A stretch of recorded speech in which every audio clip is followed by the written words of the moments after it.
Oh boy, today is the day. It's Friday, and we're talking about Berserk. Episode 7 through 12. Don't go anywhere. We'll be right back. And just a quick note from our friends over at Blackout Coffee Company. Make sure you head over and give them a try. Links in the description.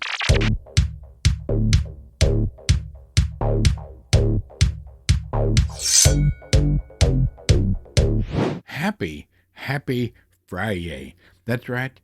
It is the end of the week. The weekend is right around the corner, just a few short hours away. I gotta tell you, I'm really excited. We're continuing our discussion of Berserk and looking at episodes 7 through 12. But before that, I wanted to show you a couple of pickups I got, including one that finally arrived today that I'm really excited about. I picked up Waterworld in 4K. I have no idea how the transfer looks on this, but I do enjoy this movie, so I'm excited to watch it in the best possible look. If it's good, who knows? I finally picked up the steelbook of Drive, which everybody keeps talking about, right?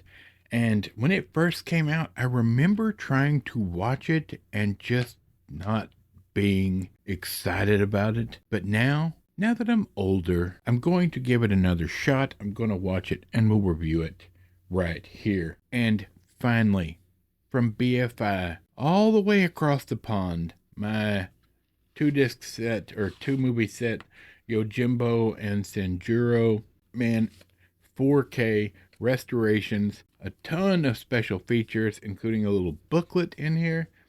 I could not be more excited. BFI did a fantastic job on Seven Samurai, and I'm super excited to see how well they did with these 2 movies. I own the Criterion Blu-rays of these. I think this was like $30 American over there, and then with shipping, it was $50. But I was looking at Criterion today. The 4K of this set from Criterion is $65. And yes, I know, they have sales, 50% off, all the time. Okay, great, fine. If you want to only buy your movies 2 months out of the year, groovy. I was so impressed with BFI's 4K of Seven Samurai. I will spend the money and wait the extended amount of shipping time to get them from there.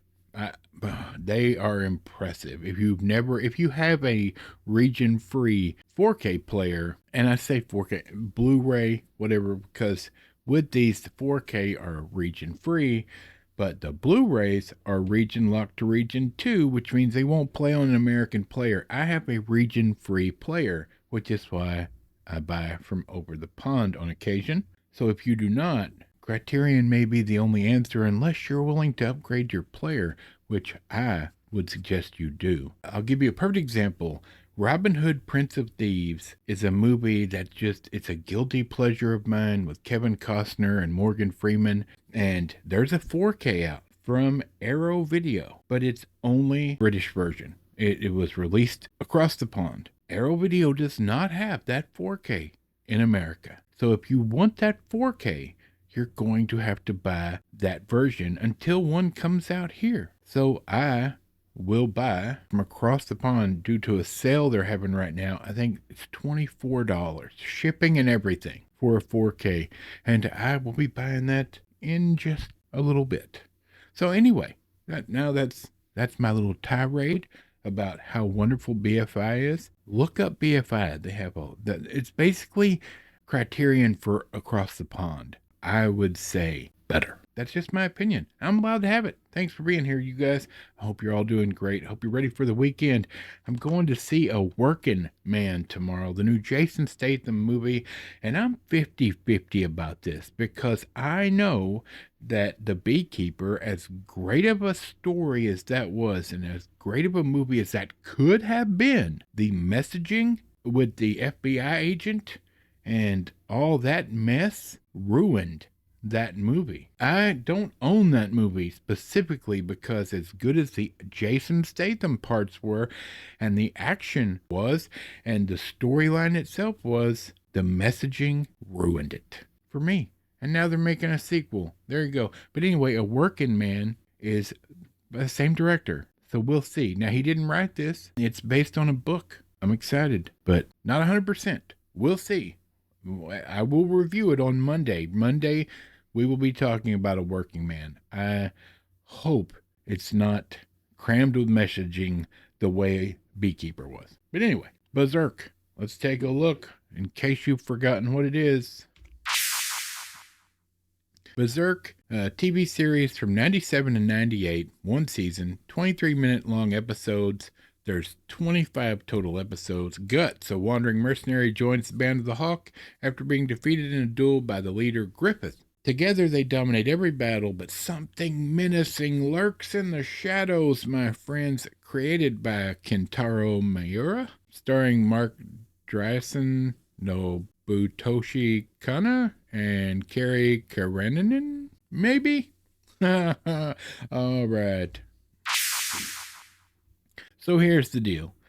This is something new for me, talking about episodes of a TV show like this, because I'm having to watch this in segments so I can kind of keep track. But I'm not going to go through each episode. Here you go, my friends. Because here's the thing, my brain is Swiss cheese. So I'll watch 6 episodes or 7 episodes, and by the time I'm done with the last one, the 7th or 6th or 7th episode, I don't remember what the first episode I watched was about, because my brain is got holes in it. But we're going to do our best here. Look, in the 7th episode, I felt like the 7th episode was filler. Okay? Just going to be honest, right? But the continuation of this story is Guts and Griffith, Band of the Hawk. They're continuing the battle. Meanwhile, Griffith is reaping all the rewards, if you will. He's been knighted, and now he's made into a duke, and his goal is to become a king, right? Like, that's his goal. And for the first 6 episodes, it seems like his objectives are pure. But in episodes 7 through 12, you're starting to see maybe it's not so pure, and he's just willing to use the people around him to get to his goal, while still being a great leader, if you will. Have you ever heard of a cult, my friends? CULT. The leader is always somebody that's very, they just have a way about it. Now I don't know how this ends. I'm only 12 episodes into a 25 episode series, so maybe things will change. But the way it's looking, not so sure. On top of that, Griffith is cozying up to the king's daughter. So if he can marry the king's daughter, he's one step closer to the throne, which, as I said, is his goal. He wants to be king. He wants to be a king, if you will. So that's his side of it. Now, I mentioned in episodes 1 through 6 that there was some nudity, but nothing was showing because it was basically men and they were kindled. So there's nothing below the waist. So there's nothing perverse or nothing that you would be like, oh, can't watch or whatever. With episode 12, you find out the story of Casca and her background. I'm sorry, friends. There's chesticles. There's a couple of scenes of chesticles. You also find out that she was assaulted when she was younger, and it shows some of that in detail and is discussed in detail. So there's some mature themes in episode 12. Let's say, for instance, if you're watching this cartoon, quote unquote, with your children, episode 12 is not the route to take. But I'm going to say again, this is not a kid's cartoon. This is anime. This is for adults, in my opinion. It's very bloody, gory. There's a bunch of scary elements throughout so far. That's for you to decide as an adult whether you want your kids to see this. But this is not, in my opinion, this is not something I'm going to sit down and let my children watch. Or they're not going to get to watch it with me or whatnot. This is just considered a rated R movie, if you will. That's the way I look at it. Except there's 25 of them and they're 23-minute segments.